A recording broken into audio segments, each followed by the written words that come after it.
नव प्रभात की बेला लाए फिर से नई उमंग, परमात्म रंग संग यहाँ सजेंगे जीवन के सब रंग, सब रंग, सब रंग।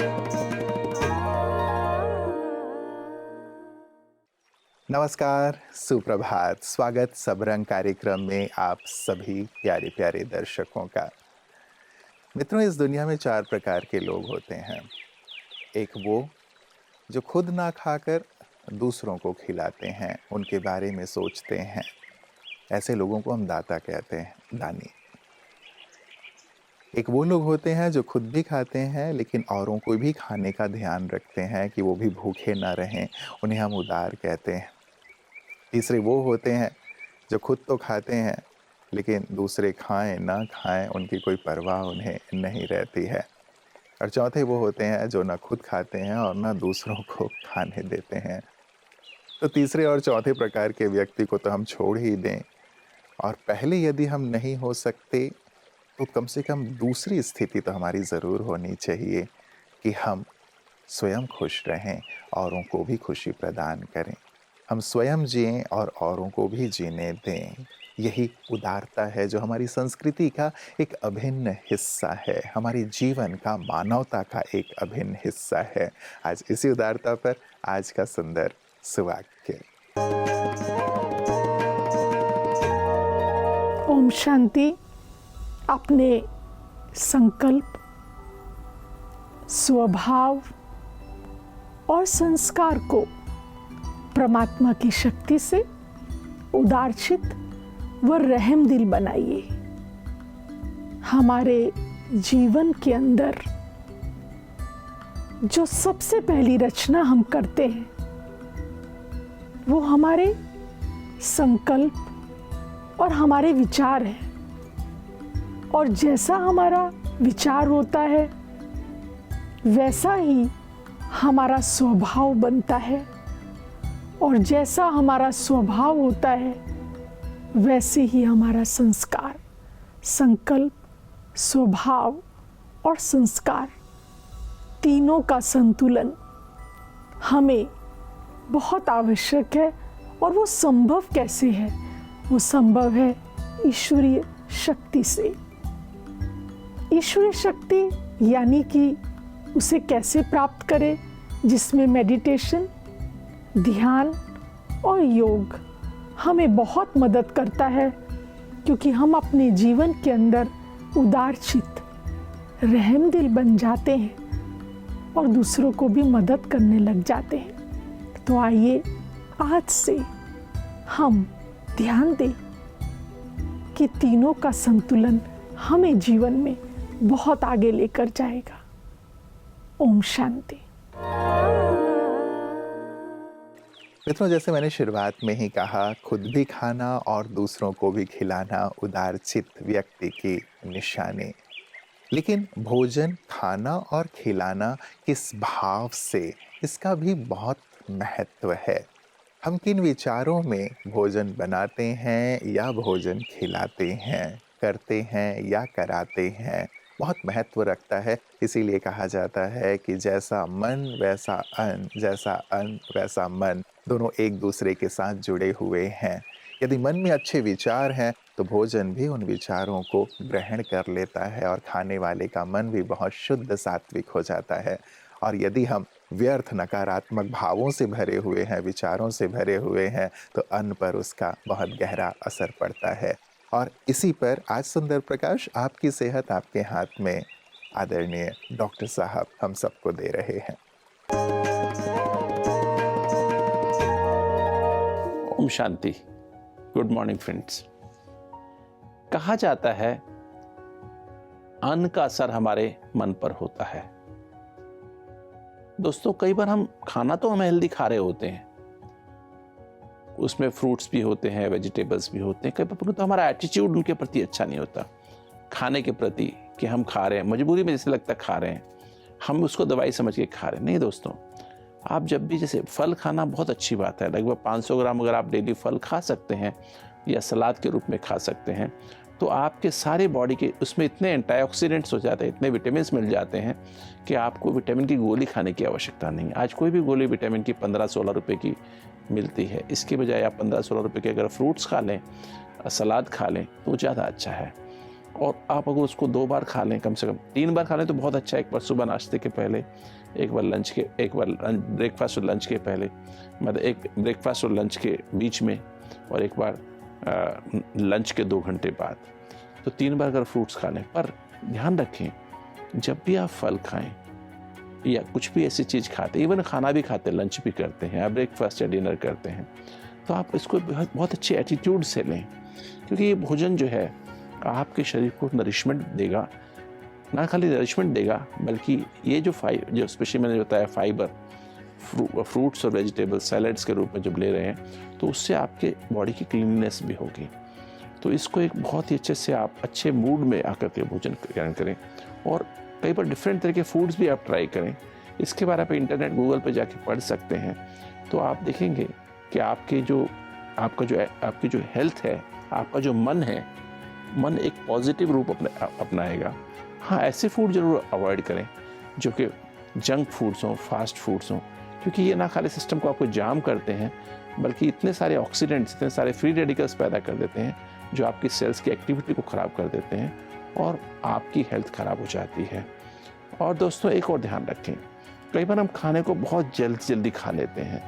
नहीं, आप अच्छे से चबाएं, क्योंकि लगभग हमारे जो सलाइवा जो होता है, लार जो होती है, उसमें एक टाइलिन नाम का केमिकल होता है। वो उसको खाने को जब चबाते हैं तो उसमें जो खाने में जो एनर्जी है, जो ग्लूकोज है, वो काफ़ी हद तक आपके मुंह में ही, आप कभी देखें खूब अच्छे से भोजन को जब चबाते हैं तो भोजन मीठा लगने लगता है, क्योंकि उसमें कार्बोहाइड्रेट, उसमें ग्लूकोज रिलीज होने लगता है। तो आप मुंह में अच्छे से खाना चबाएं, और चबाने से जब खाना स्टमक में पहुंचता है तो खाना तैयार हो जाता है, जिस पे एसिड और पेप्सिन नाम के एंजाइम काम करते हैं, और तब 3 घंटे खाने की मंथन होता है पेट में और स्टमक में, और उसके बाद छोटी आंत में जाता है, जिससे आगे फर्दर उस पर कार्य होता है। तो दोस्तों, याद रखें, भोजन जब भी खाएं, एक अच्छी दिल से, एटीट्यूड पॉजिटिव हो, और अगर हो सके तो मेडिटेटिव मूड में अगर खाएंगे भोजन, तो आपके अंदर ये भोजन आपको स्वास्थ्य भी प्रदान करेगा और आपको मेंटली भी हेल्दी बनाएगा। ओम शांति। भोजन हम रोज ही खाते हैं, खिलाते भी हैं, लेकिन क्या पॉजिटिव एटीट्यूड हो तो भोजन और भी ज़्यादा शक्तिशाली हो जाएगा। उस पर सुंदर प्रकाश हमें मिला है और इसे हम ज़रूर अपनाएं मित्रों अपने जीवन में, क्योंकि सचमुच भोजन हमारे जीवन के लिए, हमारे मन मस्तिष्क के लिए, और यदि उसमें अच्छे भाव भरे हुए हैं तो बहुत ज़्यादा प्रभावी हो जाता है और हमारे जीवन को आगे बढ़ाने में मदद करता है। और ऐसे ही जो आगे बढ़े हुए हैं, उनकी बातें हम विशिष्ट जन की बातें विशेष में सुनते हैं, जो अपने सुंदर अनुभव हमसे साझा करते हैं कि जब कभी वो आध्यात्मिक स्थलों पर आते हैं, ब्रह्मा कुमारीज़ के परिसर में आते हैं, तो यहाँ आकर वो क्या देखते हैं, क्या पाते हैं, और जीवन को आगे बढ़ाने में कौन सी चीज़ें मददगार हो सकती हैं, वो भी अपने अनुभव साझा करते हैं।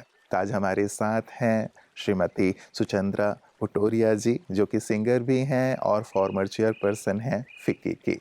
आइए सुनते हैं।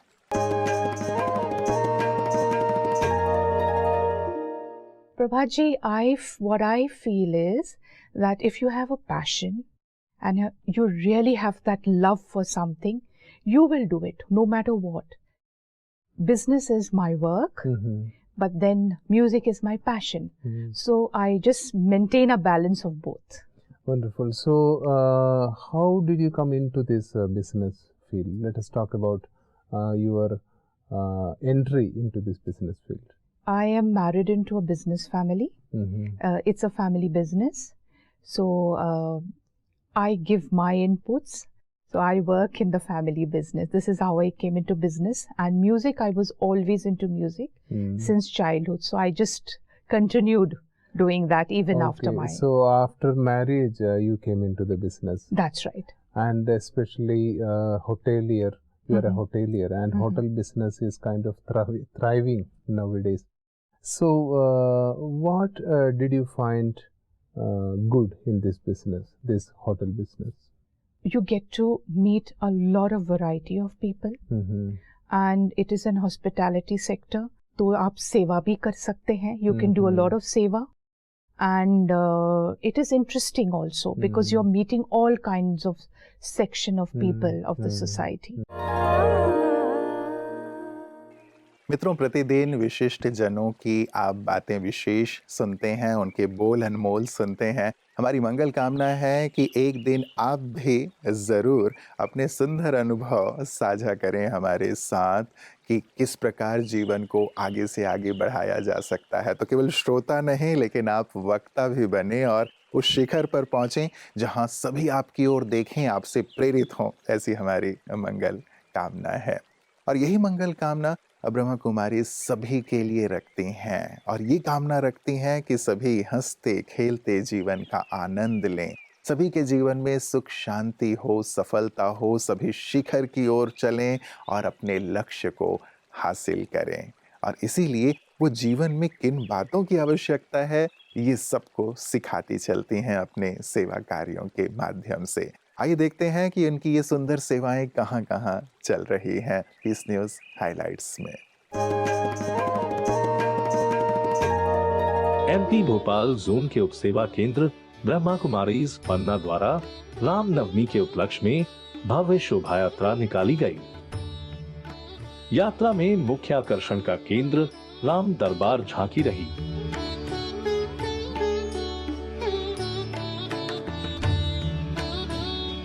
इस अवसर पर मध्य प्रदेश शासन के खनन मंत्री श्री ब्रजेंद्र प्रताप सिंह जी तथा खजुराहो लोकसभा क्षेत्र सांसद एवं प्रदेश अध्यक्ष भाजपा श्री विष्णु दत्त शर्मा जी भी इस यात्रा में शामिल हुए एवं झांकी के दर्शन किए.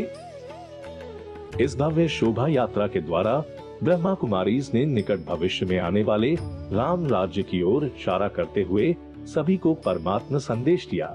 बहुत बड़ी संख्या में नगर वासियों ने झांकी के दर्शन किए.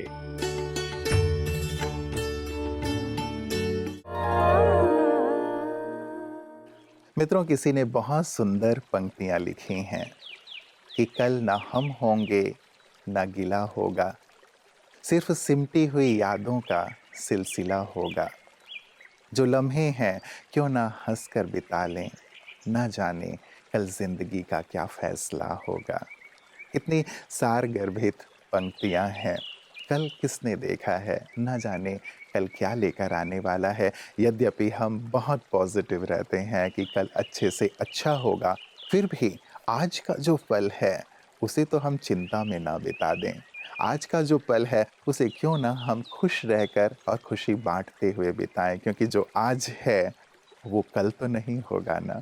इसीलिए कल की चिंता में आज को हमें नहीं खोना है. आज का भरपूर आनंद लेना है, आज को यादगार बना लेना है. अपने साथ रहने वालों को भी कुछ ऐसा दे जाना है, जो मिलते हैं उन्हें भी कुछ ऐसा दे जाना है कि वो भी याद करें और साथ ही साथ अपने जीवन में कुछ अच्छी प्रेरणा लेकर के जाएं. तो आज ज़रूर इस पर विचार कीजिएगा और खुश रहते हुए, सबको खुशियाँ बांटते हुए आज के दिवस को बिताइएगा. अपना ख्याल रखिएगा. कल पुनः इसी पर आपसे मुलाकात होगी. नमस्कार. ओम शांति.